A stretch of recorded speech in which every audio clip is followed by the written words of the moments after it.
Leonard Graves was renowned as one of the most brilliant artists of his time.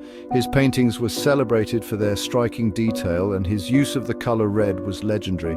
The crimson hues in his artwork were so vibrant that it was said they pulsed like real blood. His exhibitions were met with awe, and collectors clamored for his pieces, making him a household name. Yet despite his fame, Leonard's personal life was a mystery, shrouded in shadows and secrecy. No one ever truly knew him outside of the canvas. One day, a persistent reporter named Daniel Turner decided to unravel the enigma of Leonard Graves. Fascinated by the mysterious artist, Daniel requested an interview, but Leonard, as always, refused, maintaining his strict privacy. The rejection only fueled Daniel's determination.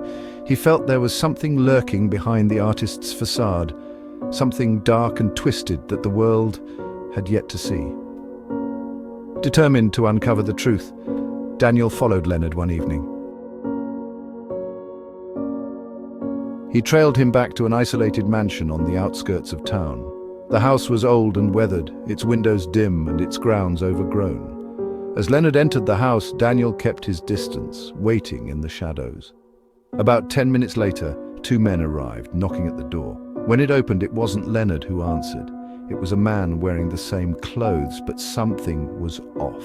His face was hidden in shadow. Suddenly, from inside the house, piercing screams erupted. The sound of agony, as if someone were being brutally tortured, filled the air. Startled, Daniel grabbed his crew and rushed toward the house. He bashed through the door, his heart pounding with adrenaline, and what he saw inside chilled him to the core.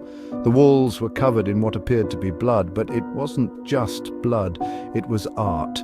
Intricate, grotesque paintings of human figures were smeared across the walls, each one more horrifying than the last. In the middle of the room lay the two men who had just entered, their bodies twisted and contorted, their blood splattered across the floor. And standing over them was a man with a mask of Leonard Graves' face. The mask looked eerily real, like skin stretched tight over bone. And behind it, the man was wielding a knife, slashing at the two men. The artist's eyes gleamed with a psychotic intensity, his movements precise, as if each stab was part of a macabre performance. He wasn't just killing them, he was creating something, a twisted masterpiece. Daniel and his crew stood frozen in horror as they watched the scene unfold. Blood dripped from the knife, pooling on the floor and forming grotesque patterns that Leonard seemed to admire. It was then that Daniel realized this wasn't just murder, this was Leonard's art. He wasn't using paint for his red hues, he was using blood, human blood. The masked figure turned toward Daniel and his crew, but before he could act, the police arrived, alerted by the commotion.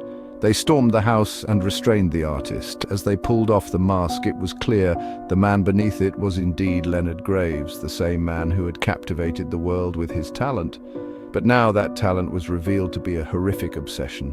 When Leonard was taken into custody, he was disturbingly calm. His hands, still slick with blood, were steady as he was questioned.